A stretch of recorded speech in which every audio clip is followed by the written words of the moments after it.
But I think all that goes into the fear that stops people from taking action. Like when I taught my kids to ride a bike, they were fearful. They didn't want to take the action of riding the bike. Hmm. I think riding bike's just an easy analogy in Yeah, this well, case. of course. But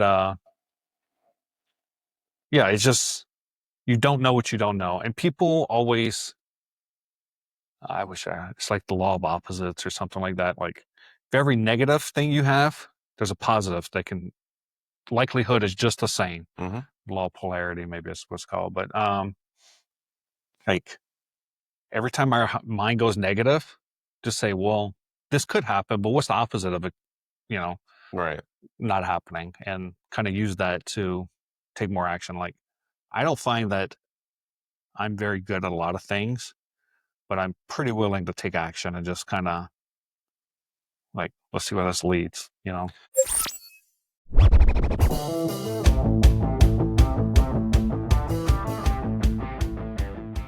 Tanner, welcome back. How's life been treating you?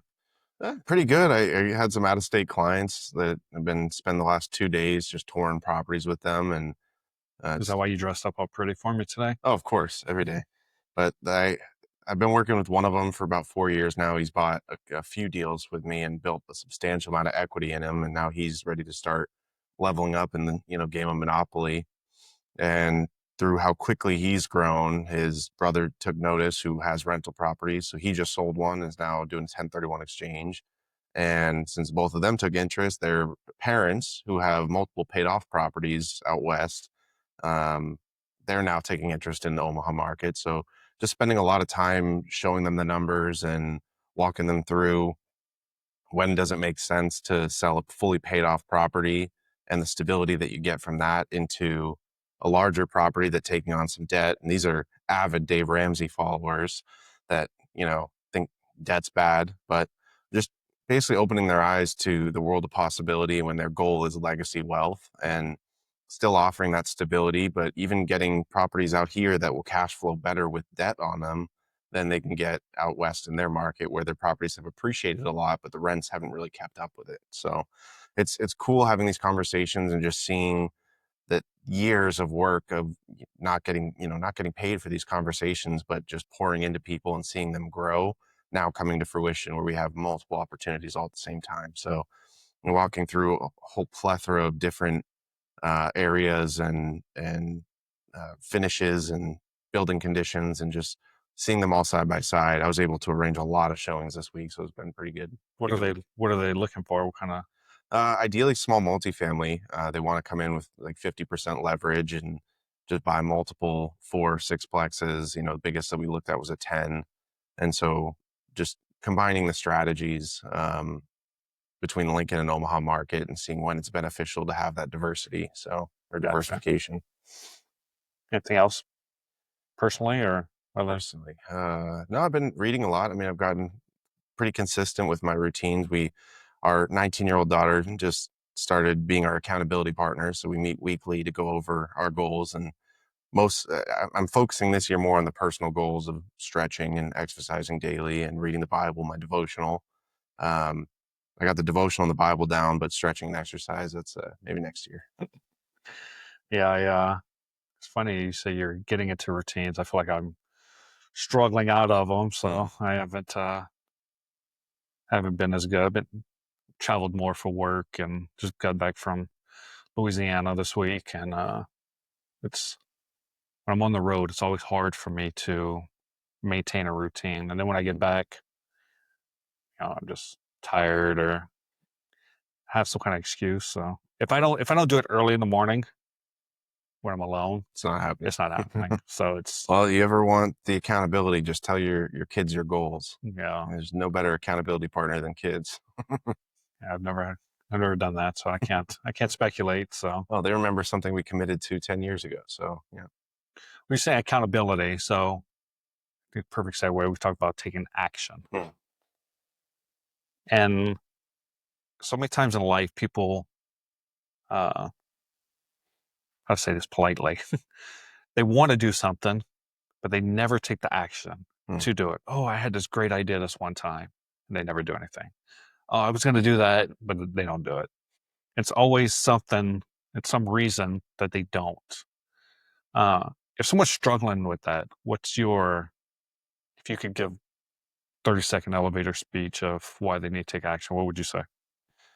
Well, I think the biggest Not reason that you can do anything in 30 seconds, but the biggest thing that's stopping them is the fear. And the only reason not to is because they're looking at all the negatives of how bad a situation could be. And using the example of, multifamily properties, if they're looking at it and nitpicking every crack and crevice, then you can find a lot of reasons not to invest. I could give you a plethora of reasons not to invest.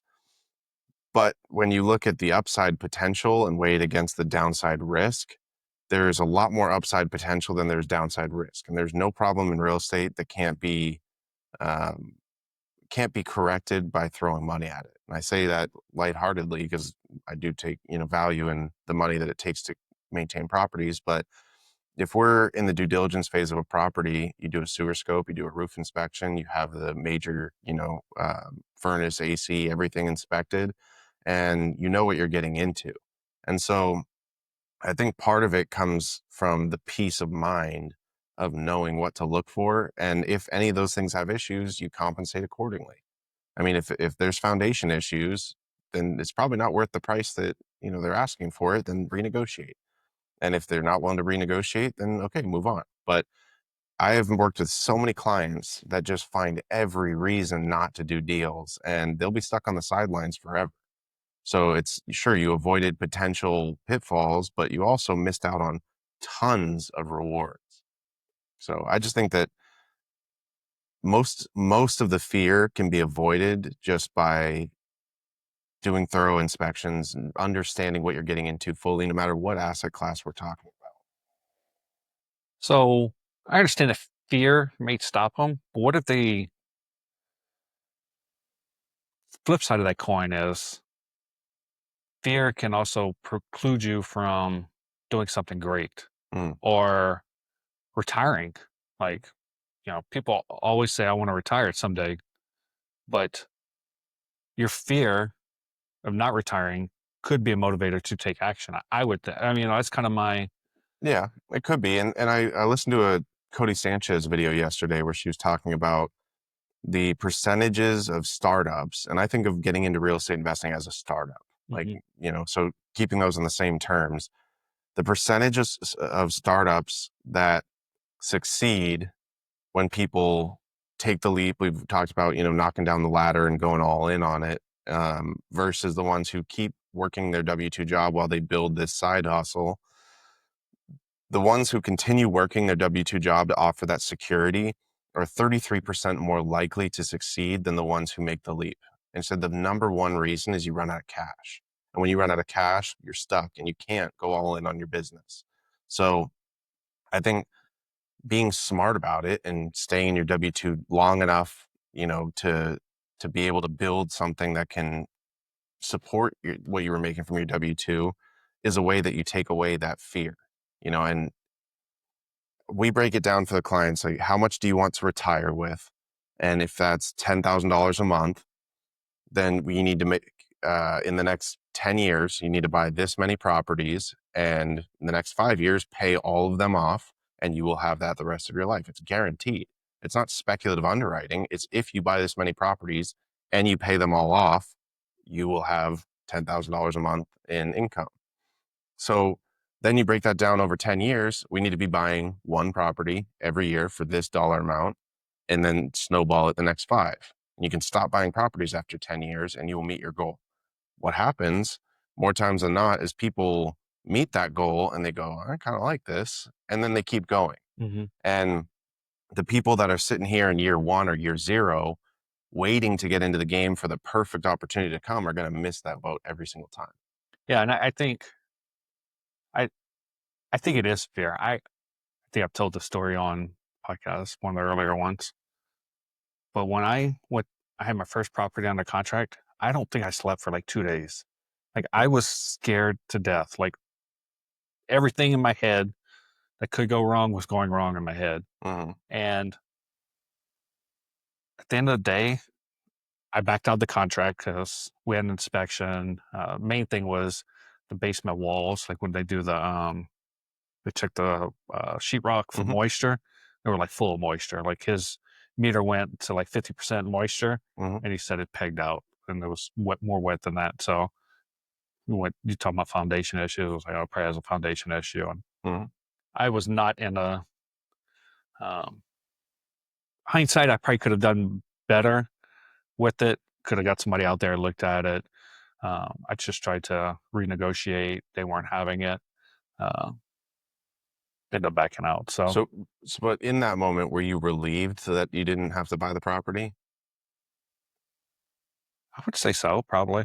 Yeah. So, do you think that there's a part of it where you were looking for something to be wrong because you weren't ready to buy a property?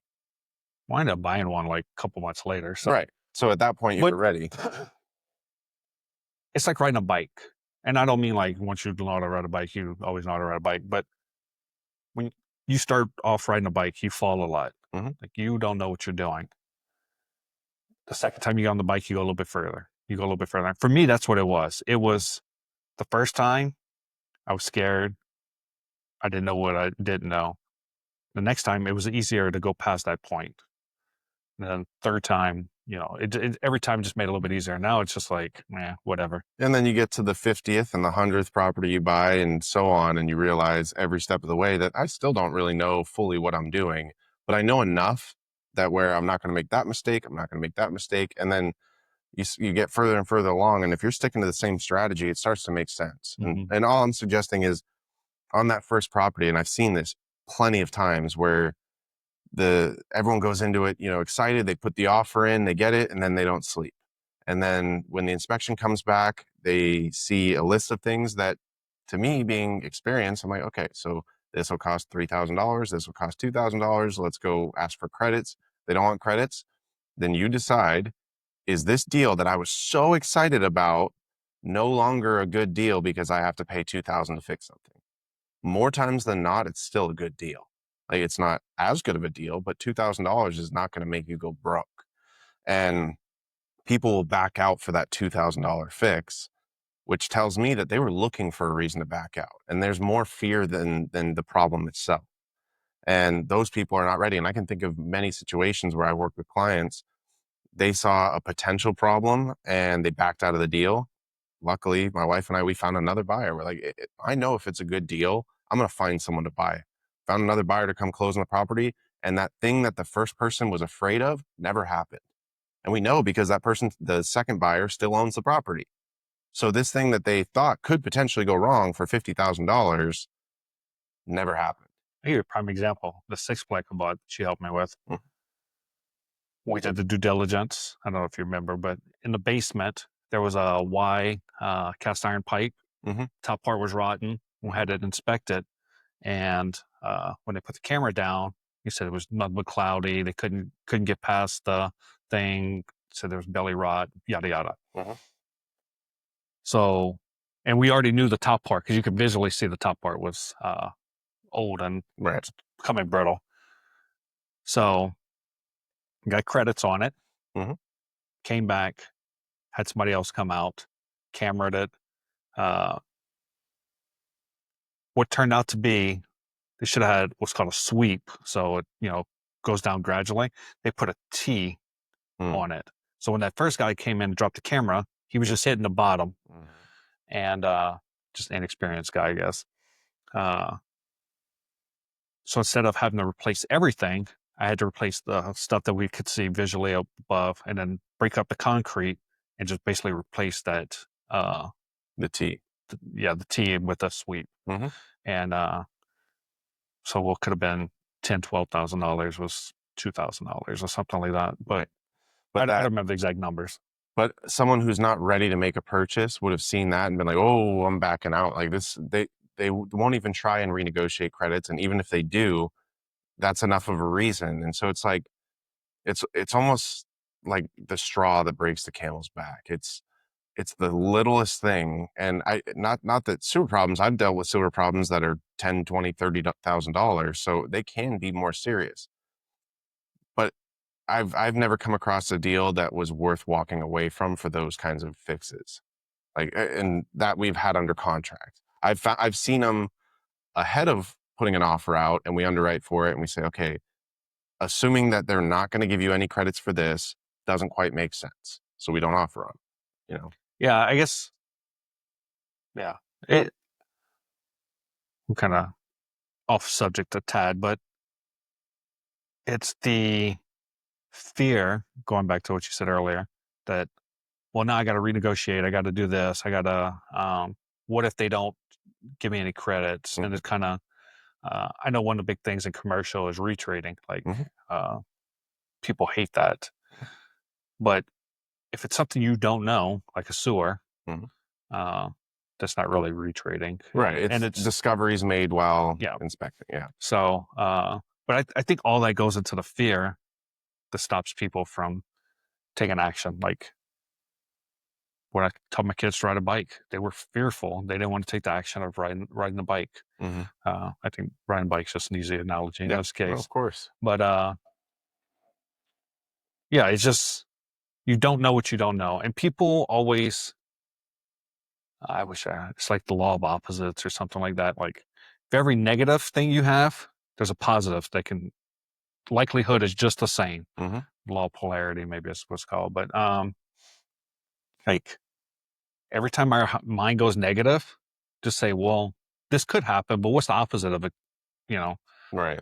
not happening, and kind of use that to take more action. Like, I don't find that I'm very good at a lot of things, but I'm pretty willing to take action and just kind of like, let's see where this leads, you know?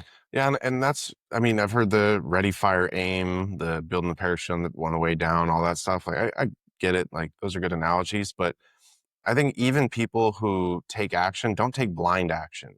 They take educated guesses, right? And if you and I walked a property and we were able to look at it, it's super competitive. We see a foundation issue, we see an HVAC issue, we see these things. We underwrite for it. We could probably submit an offer pretty darn close to where it needs to be. And doesn't mean that someone's not going to come in and outbid us because they're willing to make less money. Because that's one thing I've learned is a constant in this industry. There's always someone who's willing to make less money than you. Hmm. And especially when we have tons of 1031 capital, because you don't know what you're competing against. When people are coming in with a 1031, they're not, they don't have the same finances as us. They don't have the same You can experience go over as us. 1031, just Yeah, 1031 exchange is when someone has a property that appreciated in value. So they're facing a large capital gains tax. So instead of selling that property and paying 20-25% in taxes, they take that money, they sell the property, give it to a qualified intermediary, which holds the money. So it never touches their bank account. And within 45 days, they identify 3 properties that they want to pursue. Within 180 days, they close on one of them, and that money never touches their account. It goes to the qualified intermediary and then into the new property. And what that does is it defers all that capital gains tax to a later date if they ever sell that replacement property.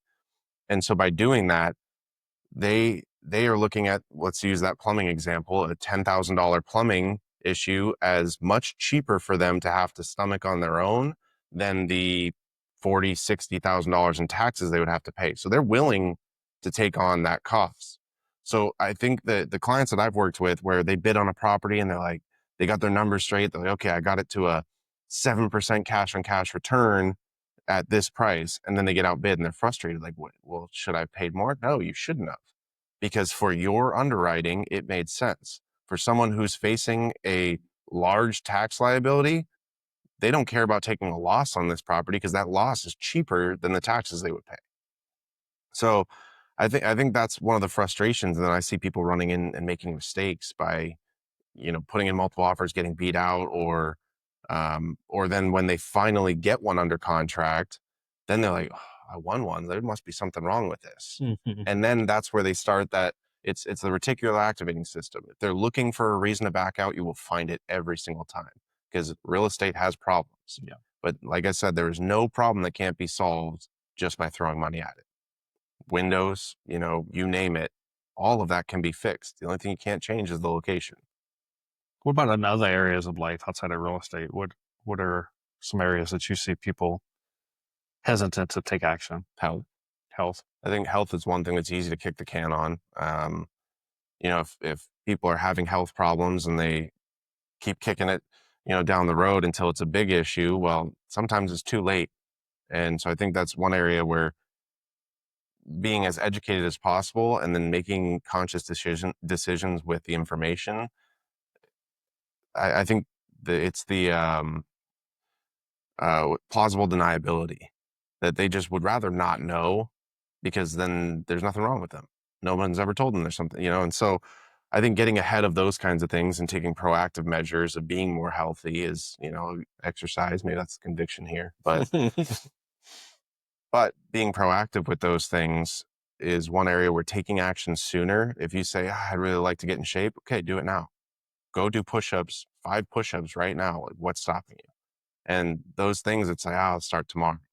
And it was a Goggins says, yesterday you said tomorrow. And I just, that's one line that just kind of is going in my mind when we talk about these things is yesterday you said tomorrow. And now it's today and you said tomorrow. And, so um, I think, yeah, health, finances, Relationship. relationships, that's the big one, and one thing with the relationships is I think the biggest problem that most people have is they might be thinking something positive about their significant other, but they don't communicate that. And so what's stopping you from just communicating right now and just, hey, I just want you to know I appreciate you. I'm terrible about that. I can tell you that. My wife would tell you too, but it's too easy to just take action on those things because those little gestures are what change the entire trajectory. And you might be falling off a path, but that one little gesture of taking action heads you right down where you need to be. So, Yeah. I'm about to take action on this dog that's going crazy. So, no, I agree. Like, I think a lot of people in relationships, they're quick to blame the other person and then, but not look at the action that they could take or right. should take to, uh, make, make it, known very well. But yeah, relationships are one of the parts that I think people struggle with the most because, like I was saying, it's easy to blame somebody else, but we don't stop and look at the actions that we could take Mm. to improve something. I know I'm guilty about it all the time, and it's it's not fun when you have to look at yourself and blame yourself. I This think is a I think book over everyone should do here, that more often. Extreme Ownership. Mhm. Like that whole book is basically, Everything's within your control. yeah, And that's, I mean, one book that I've given more people than any other book Extreme is Ownership. no, is The Love Dare. Oh yeah, Yeah, and that one, I think the whole premise is extreme ownership. what's the movie? If Fireproof. Fireproof. Yeah, Fireproof. It's a Kendrick film. Stephen and Alex Kendrick, they do Christian movies, and but the whole idea of the book is basically that if your relationship's not where you want it to be, it's because it's your fault. And if it's not your fault, it's your problem. So, Yeah, there's what's the saying? There's things you're at fault for, and there's things that you're responsible for. mm, Like you might not be at fault for your marriage, but you could take action mm. and own that responsibility of it. In all areas of life too, faith, family, finances. I mean, it. Fitness, you left off Fit, fitness. no, I was leave out fitness, but the when you start taking the serenity prayer too, I mean, understanding the difference between the things that you cannot change and the things you can, right? And the wisdom to know the difference. Mhm. So I think in all these areas, when you start looking inwardly and see what am I doing that's yielding these negative results rather than deflecting and everything is everyone else's fault, that's where you'll start to see transformation. Yeah, I love when I talk to somebody and I'm like, oh, my boss sucks, my kids suck, my dog sucks, my significant other sucks, Mm-hmm. like my neighbor sucks. I'm like, Sounds like you suck. I'm like, what do all these things have in common? Yeah, You. French. Yeah, I think that's very true, and also goes back to the reticular activating system. If you're already telling yourself that everyone else sucks and I'm perfect, then all you're ever going to find is more problems with everything and everyone else. And on that note, take it a little different direction, but don't be sitting there telling you yourself like I suck, Mhm. like because then you're gonna get in this self pity Yeah. wallow. You're just gonna wallow in the oh all these people. I thought all these people suck, but it's really me who sucks. Mhm. And then you get in this mental health issue or whatever it is, like Well, depression. but I think that's all about the framing, right? And I've read a lot of books about framing when you're talking in sales. Apply those tactics to your inner conversations. Is instead of just saying I suck, frame it as I'm improving. I'm working on this. I'm doing better with this. I mean, if you're always seeking out the positive, you're not at all saying that I have nothing, wrong with me, but you're always trying to be better, and if you tell yourself daily that I'm going to work on communicating better with my spouse, or I'm going to work on managing my finances better, then that's what's going to happen. Like, rather than just saying, I suck at this or I'm bad at that, because then you're just reinforcing it and it's going to always be true. Yeah, it's Although my favorite is I'm broke. Can't do that. I'm broke. It's like you're almost speaking it into existence, because the more you tell yourself you're broke, the more you're going to believe you're broke, and the more you're going to do broke ass things.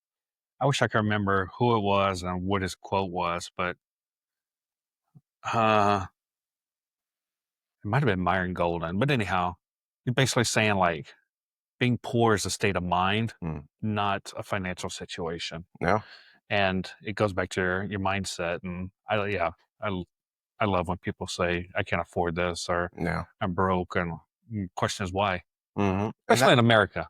that's that one point right there is why everyone that gets into real estate loves the Purple Bible, right? Mhm. Rich Dad Poor Dad is that one point from the whole book, is going from I can't afford that to how can I afford that? And if you approach everything else that way, then it opens up your minds to the possibility. Yeah, and I do want to caveat this that like 90% of what we're saying here, from a financial standpoint, especially, not every country, not every situation. There are people that are in dire straits, but Mhm. for the most part, I think this is a pretty well established. Like in America, you have opportunity. You Mhm. can grow. You can, if you're cleaning out bedpans in the nursing home, you can go to school in the afternoons and the evenings and get some kind of IT job and Mhm. start coding or doing AI or whatever it is, and work your way into a better career field. Like there's no reason that you have to be making so little Mhm. in America. I understand that there's like 10, 12, 5, 10, $12. I think minimum wage is like 7.25 or something that Mhm. in America. So I understand there's people making that little bit of money, Right. but it doesn't mean you have to stay there. And if you're staying there, what is your mindset is keeping you there? Well, and looking at the the Einstein quote of people keep on doing the same thing expecting a different result, and that is the definition of insanity. And how much of that W-2 hamster wheel do people get stuck in, where they go to work at 9, they take an hour lunch at noon, and then they're gone by 4 or 5, and then nothing happens after that, which, I mean, by all means, if you're earning a good salary and you're happy with it, then whatever. But the people that this conversation is directed at is the ones who are not happy with their current situation. And if you want change, then you have to start changing, You have to because you take can't expect a different result if you're just going to be stuck in this pattern. Yeah, you got to take agency for your own life. You Mhm. have Take to action. take that action. And And like you said about in your free time, is I've had this conversation with my sisters. Like, they want to better their finances and all that stuff. Like, okay, when you get home from work at 4 or 5 o'clock, what are you doing? Like, well, I eat and I watch some Netflix and go to bed and do it again the next day. Okay.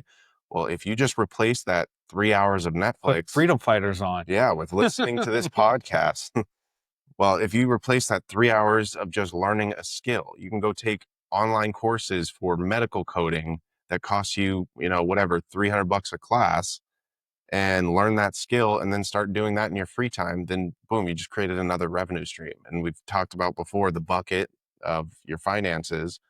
Right now, you got more holes in the bucket than you have faucets going in. So right now you have that one faucet, and you're just poking more holes in it. The more you spend your money, the more you go out to eat, the more you do all that. every complaint, every Exactly. Everything. Put another faucet. Put another faucet. Even if that faucet's just dripping, starts as a drip, over time, it will start flowing much faster, which is the whole idea of what we said with the real estate investing. Is if that main faucet is filling the bucket and it's just barely getting above those holes and you're going to keep on bouncing that water level, you put that second faucet in, it'll start trickling. You buy another property, now that's trickling. And then eventually the other faucets or the other irons in the fire are now filling the bucket faster than your W 2. And the W 2 is a hindrance to your growth. So when you get to the point where you're making more money from the other opportunities, this W 2 is arbitrary. no. And it's more of a detriment to your success than anything. Plus you like it. Of course, if you and I have a lot of clients that do that. I have clients that make more money on their W or in their real estate than they do in their W two, but the real estate covers all their living expenses, and the W two is just their joy in life. And by all means, stay there forever. You know, you see that a lot with like medical professionals or stuff like that, where they just love what they do and they really are making a difference. Like I've met with a lot of people that are firefighters, and they're like, I don't care how much money I make, I will always be a firefighter. Mm-hmm. So I think that more of who I'm thinking of in this conversation is the ones who are trying to find the balance between not taking action and taking action too fast. Because the ones that buy a property and then make the leap and say, I'm going all in on real estate, and then they burn out of cash in the first 6 months, it's like, you're screwed. You have to go back to that W 2. But not being so hesitant that you get stuck in that hamster wheel because all you're losing is time. You stay in that W 2, you're getting your bills paid for every week, but you're not getting ahead. And if you want to get ahead, you need to start doing things differently. So don't keep doing the same thing, expecting your circumstances to change. Because I had this light bulb moment when I was still in the Army, when uh, every year we sit around and wait and see what they're going to give us for pay increases. And, it was like 1.2%, 1.4%. I started learning about financing, and they're like, inflation is 11% this year. And I'm like, I got a 3% bump. All my coworkers are celebrating, like, look, we just got this massive pay increase. I'm like, okay, but inflation is 9% higher than our pay increase. So really we're getting paid less relative to the cost of living. Like this is stupid. And that's where I started having the shift of I need to better my skills, and spent the next whatever 7 years learning about real estate and learning about business and putting more irons in the fire. I'm gonna pull a Tanner and change the subject, but I heard an interesting thing the other day about inflation. Hmm. So inflation hurts the poor and middle class more than it hurts the rich. Mhm. So a Rolex watch costs what a Rolex watch costs. Inflation goes up, it doesn't go up. Mm. But what goes up is gas prices, cost of housing, food, all the things that the poor middle class survive on. I mean, everybody survives on it, but the rich can tolerate it more. Mhm.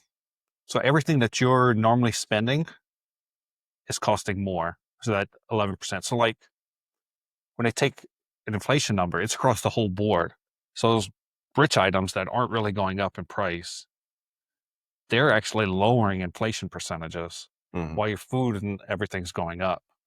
So if they say it's a 3% inflation, it's hurting the lower class more than 3%. Mm. I never heard or thought of it from that standpoint before, but Interesting. that goes back to the point to circle it together that that's why you need to take action and you need to invest.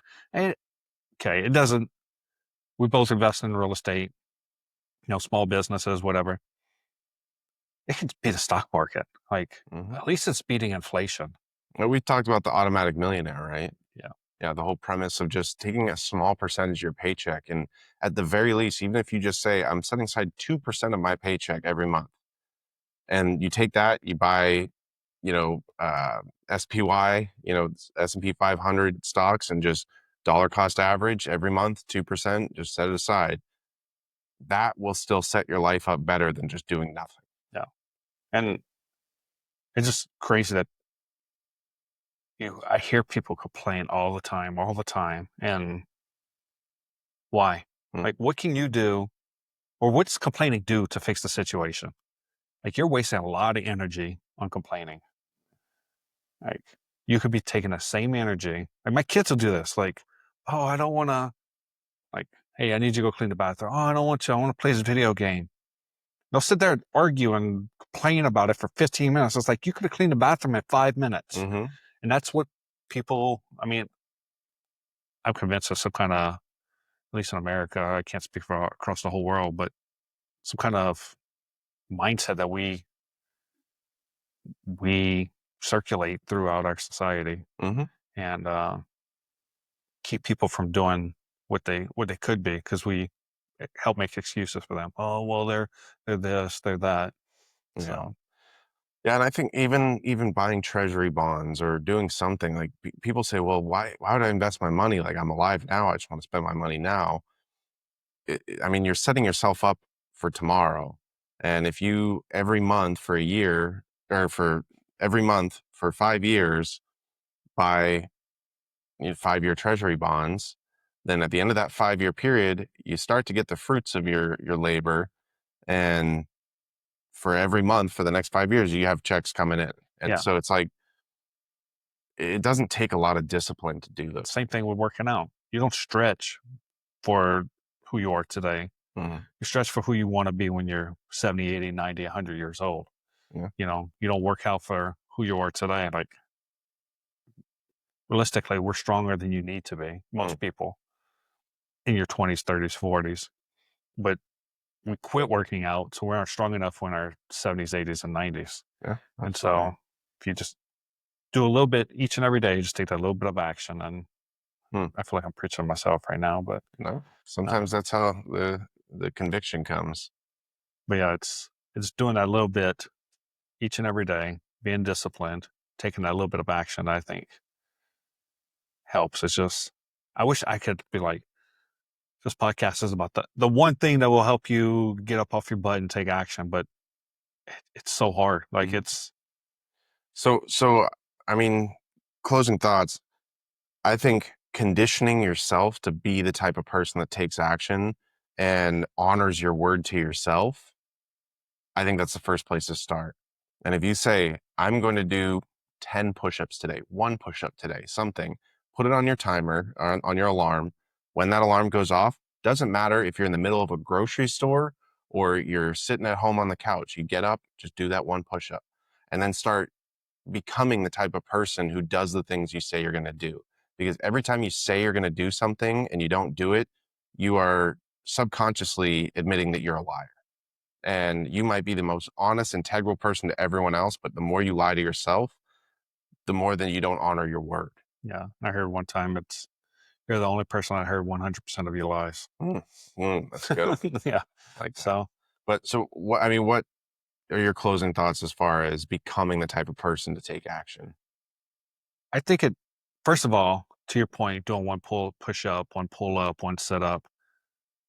I think a lot of times buying one property, underwriting one deal, a lot of times people jump in and are like, I'm going to do 10 I'm going to underwrite 10 deals today. Mhm. And it takes them 4 hours. To get through two, Yeah. And they're like, oh my goodness. discouraged.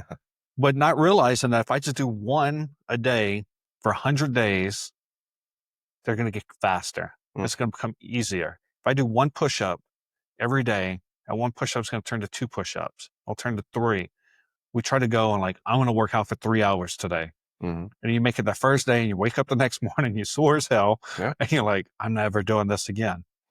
So It's more about building the routine it's and the small incremental changes yeah. that you can do. We talked about this on a recent podcast that came out, but uh, compound effect. Mhm.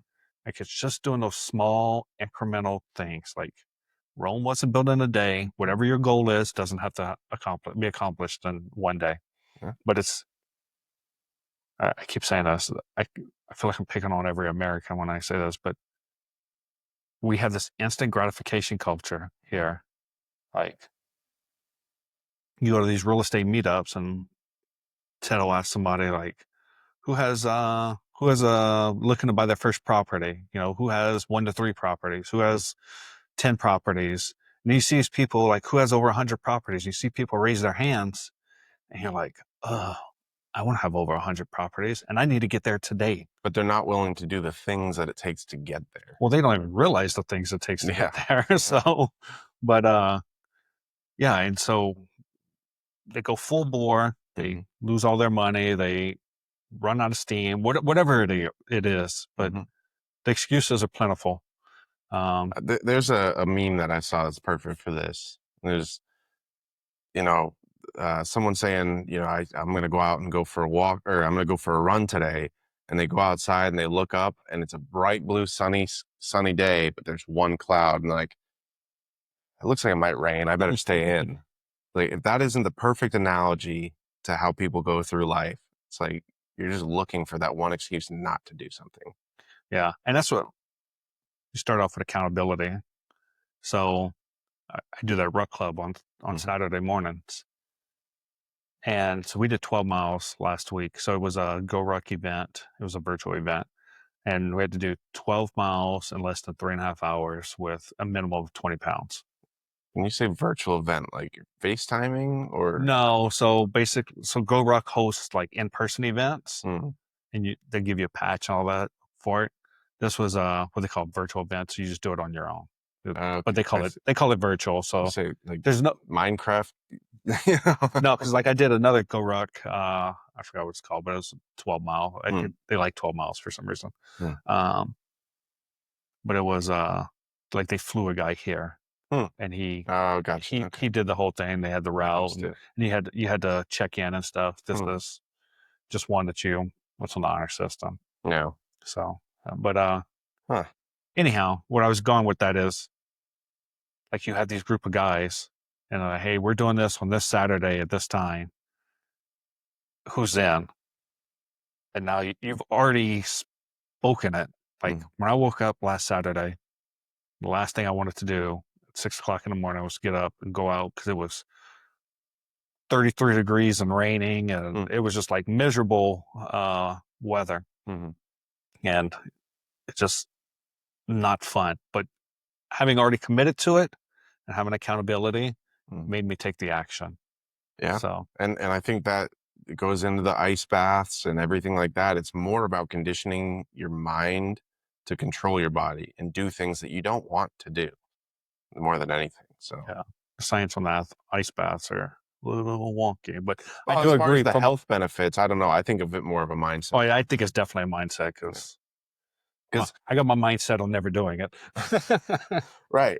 But the people that do it, I mean, I would love to see the studies on what the actual health benefits are. But I think that because they're waking up at 4 in the morning and jumping in a bath full of ice, which is miserable, what other areas of their life are they also taking action on things that are less than I comfortable? agree So, 100%. Yeah. I wish I could remember a conversation I had with my mom about mm, something similar, but well, it's not the one thing you do. It's the eight things that come behind it. exactly. Yeah. So I think leave that there, the compound effect, and find something that you can do one repetition of and watch the One compound one change. makes two. That's right. So cool. All right.